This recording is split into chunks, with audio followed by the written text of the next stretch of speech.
Have you ever had one night change your entire life? One decision that seemed insignificant in the moment, but became the turning point of everything? This is the story of a woman who thought she understood the rules until she discovered the man she'd fallen for was someone she could never have imagined, and the consequences would bind them together forever. Naomi Williams adjusted her cocktail dress and took a deep breath before entering the upscale lounge in downtown LA. At 26, she worked as a financial analyst and rarely went out, but her best friend Maya had insisted on celebrating her promotion. "You need to live a little," Maya had said. "You're always working. One night of fun won't kill you." The lounge was elegant, dimly lit, with a view of the city skyline.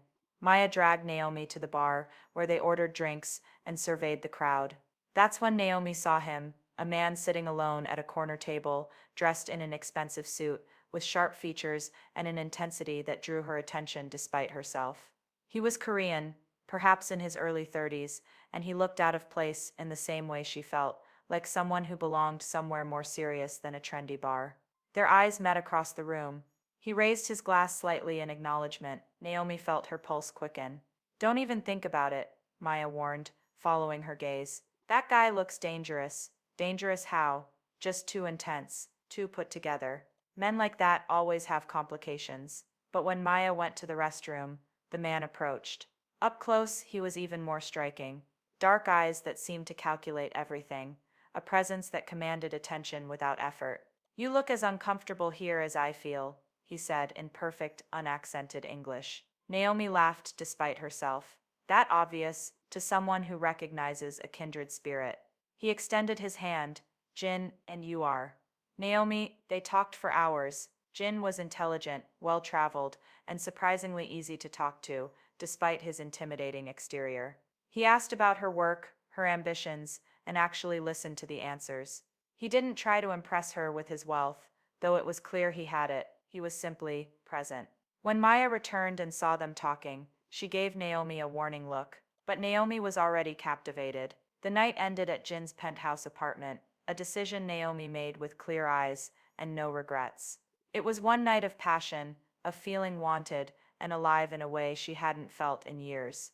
In the morning, Jin was already dressed when she woke. "I have business to attend to," he said, his tone suddenly formal. "You should go." The warmth from the night before had vanished. Naomi dressed quickly, feeling suddenly foolish. Right, of course. She left without another word, telling herself it was just a one-night stand. These things happened. She'd move on. Except 6 weeks later, two lines appeared on a pregnancy test, and Naomi's world shattered. Naomi tried Jin's number. It was disconnected. She returned to the lounge where they'd met, hoping to find him. The bartender remembered Jin but said he hadn't been back. She had no last name, no way to contact him, no information beyond his first name. "Forget about him," Maya advised. "You have options. You don't need some one-night stand to co-parent." But Naomi couldn't forget. Not because she'd fallen in love. One night wasn't love, but because the child growing inside her deserved to know who their father was. 2 months into her pregnancy, Naomi was walking to her car after work when a black SUV pulled up beside her. The window rolled down, revealing a face she recognized. "Jin, get in," he said. "Excuse me, please, we need to talk. I've been looking for you." Against her better judgment, Naomi got in. The SUV pulled away from the curb with two more vehicles following, a convoy. Naomi's unease grew. "What's going on? Why are there other cars?" Jin's jaw was tight. "Because I made a mistake. I should have gotten your contact information. I should have been honest with you from the beginning." "Honest about what?" They drove to a warehouse district. Jin led her inside to what appeared to be an office, but the men standing guard, the weapons visible on tables, the entire atmosphere screamed danger. Naomi backed toward the door. "What is this? Who are you?" "My full name is Park Jin-woo. I'm the head of the Korean American organization that controls most of the underground operations in Southern California." He said it flatly, without emotion. "What you would call the mafia." Naomi felt her knees weaken. "You're a criminal. I'm a businessman. The legality of my business is complicated. I need to leave right now." "You're pregnant." Jin said it with certainty, not as a question. Naomi's hand instinctively went to her still flat stomach. "How did you know?" "Because I've had people looking for you for weeks. When they finally found you, They reported everything, including your recent visit to a medical clinic and the vitamins you've been taking. Jin stepped closer. That child is mine, which means that child is an heir to everything I control. Do you understand what that means? It means I'm leaving, and you're never going to see either of us again. Jin moved faster than she expected, blocking the door. I can't let you do that. Too many people know now. My rivals, my own organization. They all know I have a child coming. If I let you disappear, you become a target.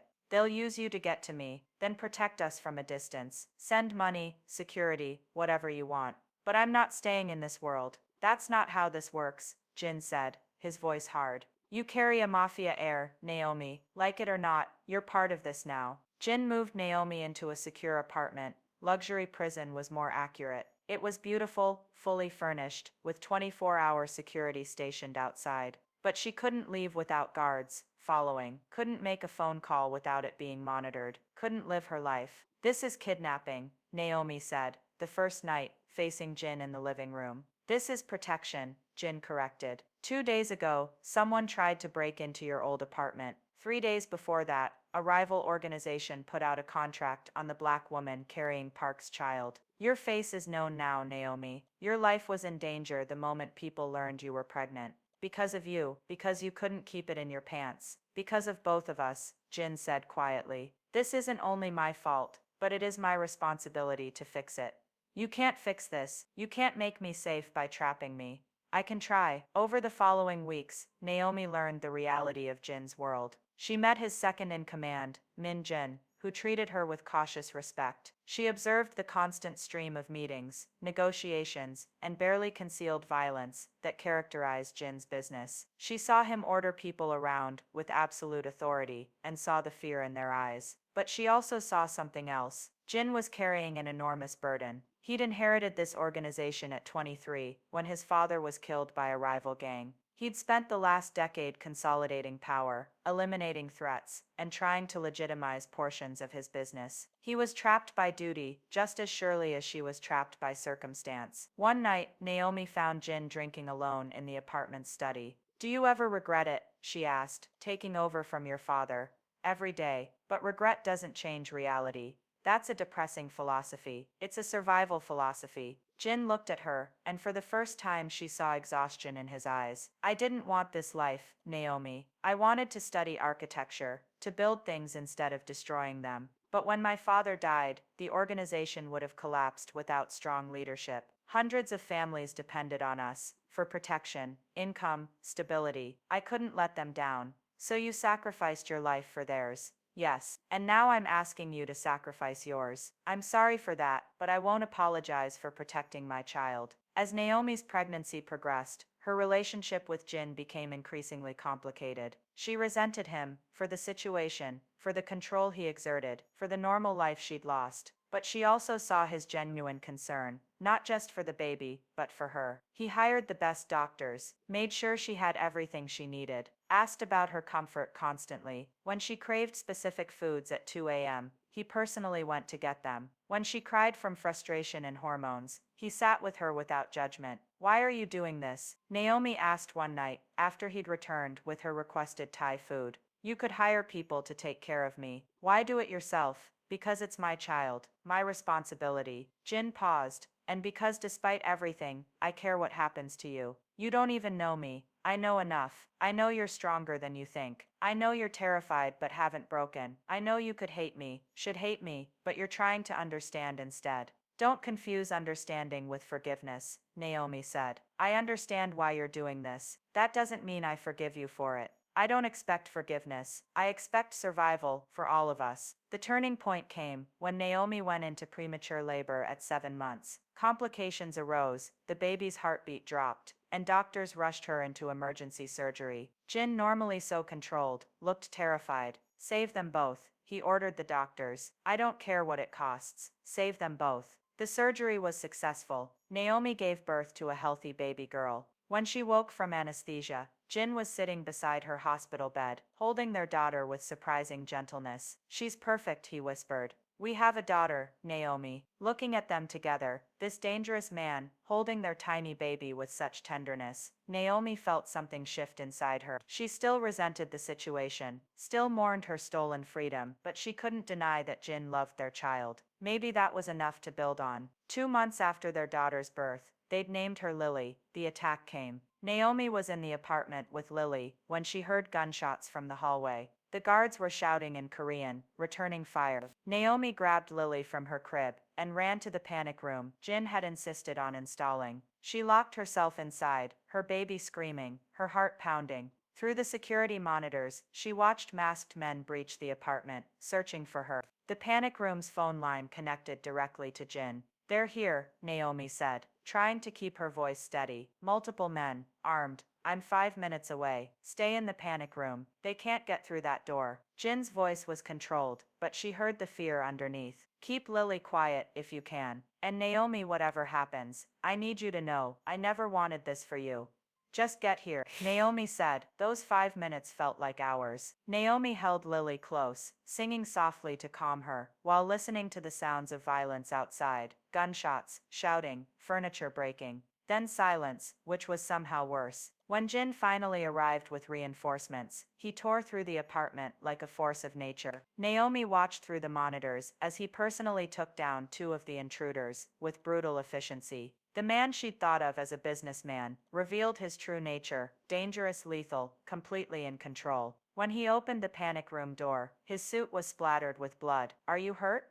"No, we're okay." Jin pulled them both into his arms, his entire body shaking. "I'm sorry. God, Naomi, I'm so sorry. I failed you. I failed to protect you." For the first time, Naomi truly understood what Jin had been trying to tell her. This wasn't theoretical danger. This was real, immediate, and constant. Their daughter was a target because of who her father was, and despite all his power, Jin couldn't completely protect them. "What do we do now?" Naomi asked. "We survive," Jin said. "Together, if you'll let me." The attack changed everything. Jin proposed moving them to a more secure location, practically a fortress, but Naomi refused. "I can't live in hiding forever," she said, "and I won't raise Lily in fear. There has to be another way." "What other way?" Jin asked, frustrated. "My enemies won't stop. They see weakness, they exploit it. Then show them strength. Show them that I'm not a weakness, I'm an asset." Over the next 6 months, Naomi did something unexpected. She learned Jin's world. She studied the organization's structure, understood the alliances and rivalries, learned basic self-defense and weapons training. She attended meetings, sat in negotiations, and gradually became known, not as Park's vulnerable baby mama, but as someone with her own intelligence and strength. The old guard members of Jin's organization were skeptical. A black woman in Korean mafia hierarchy was unprecedented. But Naomi proved herself through sharp financial analysis, strategic thinking, and an ability to read people that even Jin admitted surpassed his own. "You're a natural," Jin told her after she negotiated a truce with a rival faction. "You see angles I miss." "Because I'm not trapped by tradition," Naomi replied. "You all follow rules that don't serve you anymore. I'm not bound by those rules." Their relationship evolved. They were co-parents, business partners, and gradually something more. The resentment didn't disappear. Naomi would always carry some anger for what Jin had taken from her, but it was tempered by understanding, respect, and genuine affection. One night, after putting Lily to bed, Jin found Naomi on the balcony. "I need to tell you something."